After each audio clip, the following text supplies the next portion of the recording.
नमस्कार प्रिय साथियों, स्वागत है आपका हमारे यूट्यूब चैनल में। और मैं आपका दोस्त लक्ष्मण राजपूत आज आपसे बात करूंगा B Ed first year first semester का पेपर सेकंड, जिसका नाम है education in India status problem and issues, यानी भारत में शिक्षा की स्थिति, समस्याएं और क्या क्या मुद्दे हैं। तो फ्रेंड्स, ये पेपर महाराजा छत्रसाल बुंदेलखंड यूनिवर्सिटी जो छतरपुर मध्य प्रदेश के अंतर्गत आ रही है उसका एग्ज़ाम है। और ये आप देख सकते हैं, इसमें डेट डली हुई दिसंबर 2024, यानी कि 24 जो है दिसंबर को 2024 को ये मेरा पेपर संपन्न हुआ है। तो मैंने सोचा क्यों ना इसका रिव्यू डाल दिया जाए। तो फ्रेंड्स, वीडियो यदि आपको पसंद आए तो चैनल को लाइक एंड सब्सक्राइब करना मत भूलिए। ठीक है, तो चलिए हम शुरुआत करते हैं। देखिए, पेपर जो था मैक्सिमम 75 अंक का था, 75 अंक का था। इसमें से मिनिमम पासिंग मार्क्स के लिए हमें 30 क्वेश्चन जो है 30 नंबर चाहिए होते हैं। तो फ्रेंड्स, सबसे पहले हमें इस नोट को पढ़ना अनिवार्य होता है। देखिए, खंड ए से किन्हीं 11 प्रश्नों का हल कीजिए। इसमें हमें 14 प्रश्न दिए रहते हैं, 14 में से आपको 11 करने पड़ते हैं, जिसका प्रत्येक अंक 5 अंक का होता है। और इसमें 100 से लेकर आपको 150 शब्द लिखने होते हैं। सेक्शन बी आता है जिसमें 4 प्रश्न दिए रहेंगे, उसमें से आपको 2 प्रश्न करने होंगे। उन 2 प्रश्न में जो है 10 नंबर के होंगे।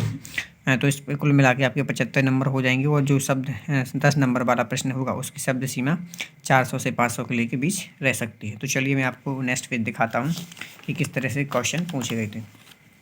ठीक है फ्रेंड्स, तो यहाँ देख सकते हैं फर्स्ट क्वेश्चन पूछा गया था, सामाजिक नियंत्रण से आश्रय एवं प्रकार लिखिए, है ना। जो सोशल कंट्रोल होता है, सामाजिक नियंत्रण का मतलब जो कोई समाज होती है उसमें कुछ नियम रहते हैं मूलभूत, जो उसके अकॉर्डिंग जो है सभी सदस्यों को उनका फॉलो करना पड़ता है। तो इसके बारे में पूछा गया था। अगला है सांस्कृतिक धरोहर क्या है, इसकी सुरक्षा का महत्व बताइए। अगला है वैदिक शिक्षा क्या है, वैदिक शिक्षा में इसकी विशेषताएं बताइए। अगला पूछा गया था बौद्ध शिक्षा के प्रमुख केंद्र बिंदु कौन से थे, यानी बुद्ध के समय में जो शिक्षा व्यवस्था थी उसके प्रमुख केंद्र बिंदु क्या थे, क्या स्त्रियों को शिक्षा मिलती थी, शिक्षा ग्रहण करने की आयु क्या थी। तो इन सब के बारे में पूछा गया है। ठीक है, अगला है बोर्ड का घोषणा पत्र भारतीय शिक्षा का महाधिकार पत्र कहा जाता है, इस कथन की विवेचना कीजिए।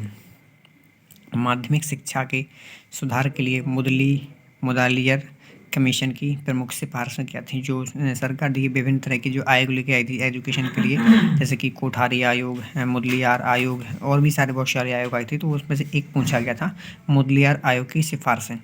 एक आदर्श माध्यमिक शिक्षक के गुण क्या हो सकते हैं वो बताइए। ठीक है, चलिए अगले प्रश्न की बात करते हैं।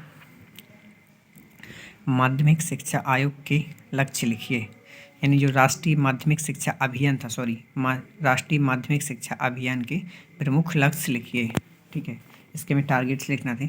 बौद्धकालीन शिक्षा व्यवस्था में गुरु शिष्य संबंध का वर्णन कीजिए, यानी जो वैदिक कालीन शिक्षा व्यवस्था थी इसमें गुरु और शिष्य के बीच कैसा रिलेशन था, उसका क्या प्रभाव पड़ा, उसके बारे में लिखना है।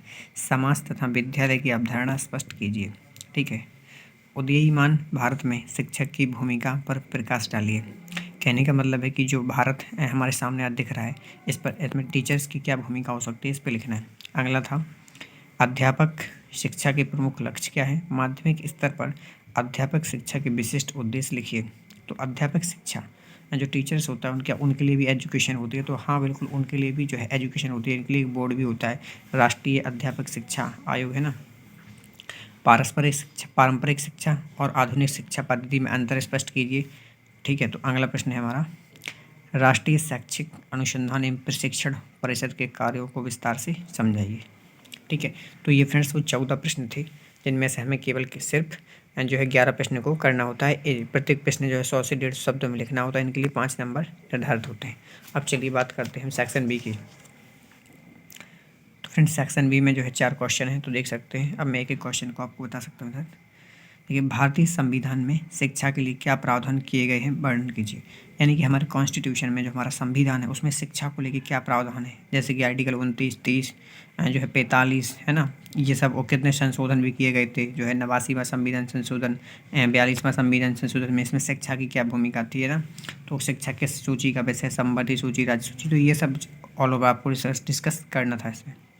अगला है राष्ट्रीय पाठ्यक्रम संरचना 2005 के सिद्धांतों एवं उद्देश्यों का वर्णन कीजिए।